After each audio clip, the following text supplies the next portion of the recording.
កាលពីយូរលង់ណាស់មកហើយនាសម័យវឹកវរមួយនៅពេលដែលមនុស្សរស់នៅជាមួយគ្នាខ្មោចដែលបង្កភាពវឹកវរត្រូវបានកម្ចាត់ដោយសារកម្លាំងនៃចលនារបស់មនុស្សលោកហើយនាំមកនៅពិភពលោកសន្តិភាពនិងសម័យកាលរុងរឿងប៉ុន្តែមិនយូរប៉ុន្មានបំណងប្រាថ្នារបស់មនុស្សលោកត្រូវបានហុំគ្រងដោយការដង្ហោយហៅនៃខ្មោចបិសាចម្ដងទៀតពិភពនៃវិញ្ញាណដែលបិទជិតត្រូវបានរបើកឡើងសារជាថ្មីសង្គ្រាមដ៏សាហាវមួយក៏បានផ្ទុះឡើងធ្វើឲ្យរវាងមនុស្សនិងមនុស្សលែងទុកចិត្តគ្នាមិនហ៊ានជឿថាមានព្រលឹងខ្មោចអ្នកណាចង់ប្រើមនុស្សអ្នកណាចង់ប្រើខ្មោចអ្នកនោះត្រូវហ៊ានប្រយុទ្ធនៅក្នុងសង្គ្រាមដ៏សាហាវនេះដែលប្រជាជនតែងហៅពួកគេថាអ្នកការពាររាត្រី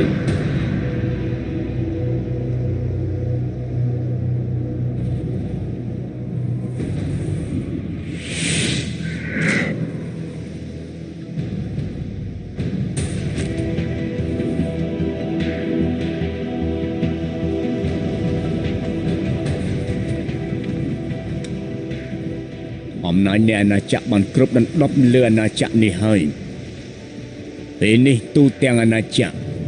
ត្រូវត្រាំដោយឈាម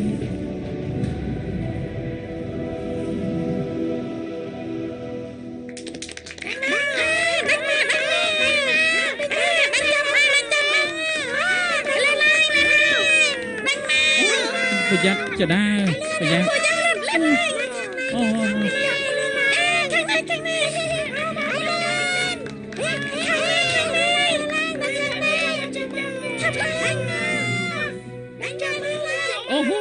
ព្រះរាជបុត្រ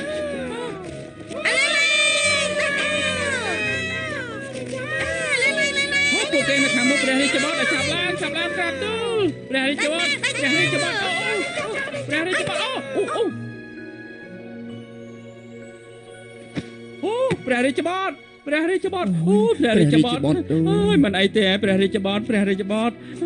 មានរបួសត្រង់ណាទេព្រះរាជបុត្រមិនអីទេអូយទ្រង់គួរតែមានការប្រុងប្រយ័ត្នបន្តិចបើព្រះរាជបុត្រមានរបួសគិតយ៉ាងម៉េចវិញអូយទ្រង់នឹងត្រូវទទួលទោសបែបណាបើសិនជាព្រះរាជបុត្រត្រូវរបួសនោះសូមព្រះរាជទានទោសភ្លាមទៅ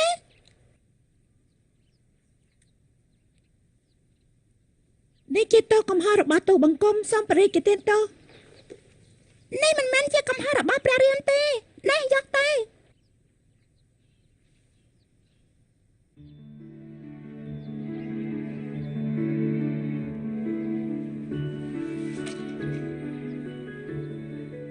វាមានឈ្មោះថាឆាជី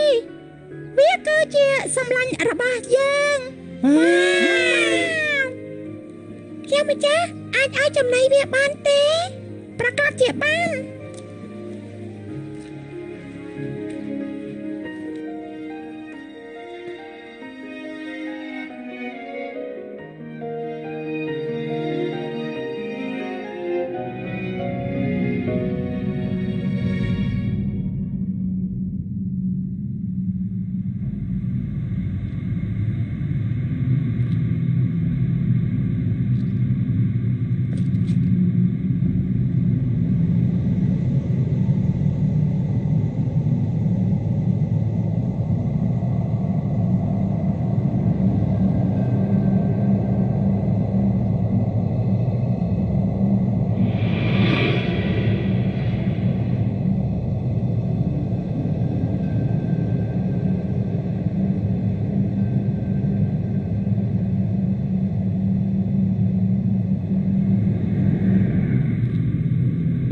ព្រះរាជបុត្រគ្រោះថ្នាក់ណាស់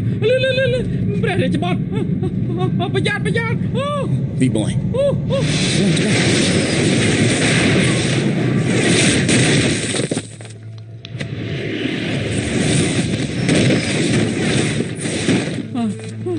មានត្រូវរបួសទេព្រះរាជបុត្រមានត្រូវរបួសទេអាម៉ាត់សងឆាជីរបស់យើងបាត់ហើយអូយរត់សិនទៅក្រាបទូលចាំទូលបង្គំត្រឡប់មករកឲ្យវិញមកឆាប់ឡើង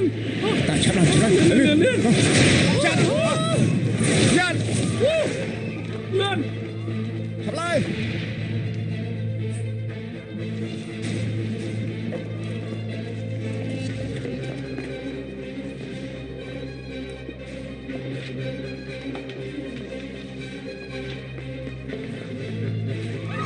អ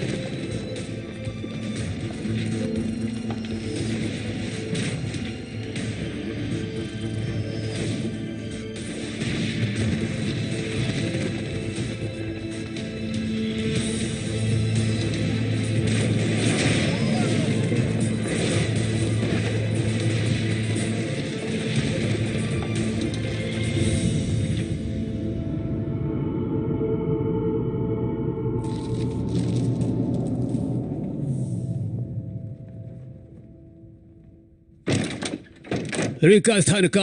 ក្រាបទូលសត្វមានដងភ្លើងធ្លាក់ចុះលើមេឃមានមនុស្សជាច្រើនស្លាប់នៅរបួសសំណងជាច្រើនត្រូវរងការបំផ្លាញហើយដំណាក់ជាច្រើនក៏រងការខូចខាតដែរក្រាបទូល រីកដំណើរ